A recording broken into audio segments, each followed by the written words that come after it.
नीरज जी, 160 करोड़ रुपए का जो गबन मामला था उसमें आपके एक क्लाइंट जो हैं, उनके द्वारा सरेंडर किया गया है। उनकी भूमिका क्या थी और किस तरह से आज वो क्या नाम क्या है उनका? देखिए, आज इस मामले में स्वाति तोमर ने सरेंडर किया है विजिलेंस ब्यूरो के सामने। और इनकी जो भूमिका अभी तक दर्शाई गई है, उस भूमिका के तहत इनके अकाउंट्स में 30 से 35 करोड़ रुपए इनके अकाउंट्स में आया था। और आगे अभी पूछताछ जारी है। अभी जस्ट इन्होंने सरेंडर किया है और पूछताछ के बाद इसमें जो है आगे के तथ्य सामने आएंगे। तो किसके समक्ष सरेंडर किया है उन्होंने? ये अभी हमने एसपी साहब के समक्ष सरेंडर किया है और पूछताछ अभी जारी है। तो जो आपके क्लाइंट है उनके खाते में किसने पैसे भेजे थे और कहाँ आगे ट्रांसफर किए गए थे, ये भी जानकारी है? देखिए, स्वाति तोमर जी एक बहुत ही होनहार और वो टीचर बैकग्राउंड से रही हैं, बड़ी होनहार लेडी हैं। और इनको बस ट्रस्ट में इन्होंने अपने खाते दिए थे, वो भी कुछ और पिक्चर दिखा के दिए गए थे कि आपको कोई सब कॉन्ट्रैक्टर बनाया जा रहा है। और सब कॉन्ट्रैक्टर के तहत इनको कुछ डॉक्यूमेंट्स भी दिखाए गए थे। क्योंकि मैं आपको ये बता रहा हूँ कि वो होनहार हैं, पढ़ी लिखी हैं, तो एक जो जनरली चेक करना होता है कि कहीं से अगर पैसा आ रहा है तो आप ऐसे ही अकाउंट नहीं दोगे। तो ऐसा नहीं है कि किसी ने अकाउंट मांगा और इन्होंने अकाउंट दे दिया और उसमें इतनी ट्रांजैक्शंस हो गई। उनके पीछे इन्हें डॉक्यूमेंट्स दिखाए गए थे।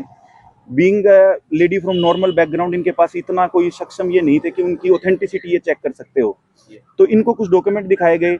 इनको ये दिखाया गया कि जो सारा पैसा आना है वो व्हाइट में आना है, अकाउंट्स में आना है। और फिर जो पैसा आया वो आया भी व्हाइट में और अकाउंट्स में आया। तो शक की कोई गुंजाइश इनको थी नहीं। अदरवाइज अगर हम स्वाति तोमर जी के बैकग्राउंड की बात करें तो वो टीचर रही हैं और अभी भी वो एडमिनिस्ट्रेटिव सर्विसेज की एस्पिरेंट्स हैं। पहले भी उन्होंने वो एग्जाम्स वगैरह में अपीयर हुई हैं, सिर्फ 2-4 मार्क्स से वो रह गए थे। तो अकाउंट्स किसने मांगे थे, ब्लैंक चेक किसने मांगे थे जो? देखिए, इसमें अभी जो डिटेल्स हैं वो कंप्लीट डिटेल्स आनी बाकी है और वो पूछताछ का भी विषय है, तो हम सारा कुछ तो डिस्क्लोज नहीं कर सकते। लेकिन अभी तक जो लोग अरेस्ट हुए हैं उन्हीं का नाम सामने है, कोई नया तो नाम सामने नहीं आया। समय से छानबीन चल रही थी, तो इन्होंने अपने आप को पहले रिप्रेजेंट नहीं किए थे, लंबे समय बाद यहाँ पर आके जो है प्रेजेंट किया या आपके द्वारा इनको प्रेजेंट किया गया। तो क्या मामला क्या है कि इनके तक इन्फॉर्मेशन नहीं पहुंची थी? जी, स्वाति जी अब तक ये कहीं भी अंडरग्राउंड नहीं थे। एक भी दिन इनका फोन ऑफ नहीं था। क्योंकि इन्होंने देखा कि मैं इस केस में रिप्रेजेंट कर रहा हूँ तो इन्होंने मेरे को कांटेक्ट किया। और ये मैं आपको श्योरिटी के साथ बता रहा हूँ कि इन्होंने एक दिन भी अपने आप को एब्सकॉन्ड करने की या उसकी कभी भी कोशिश नहीं की। ये हमेशा पूछताछ के लिए अवेलेबल थे। जैसे ही इन्होंने अप्रोच किया तो हमने खुद स्वयं आके विजिलेंस ऑफिस में सरेंडर करके पूछताछ में हम शामिल हो गए। यही चीज दर्शाती है कि हमने इसमें कोई भी जो स्कैम हुआ है उसमें Swati ji actively she was not participating.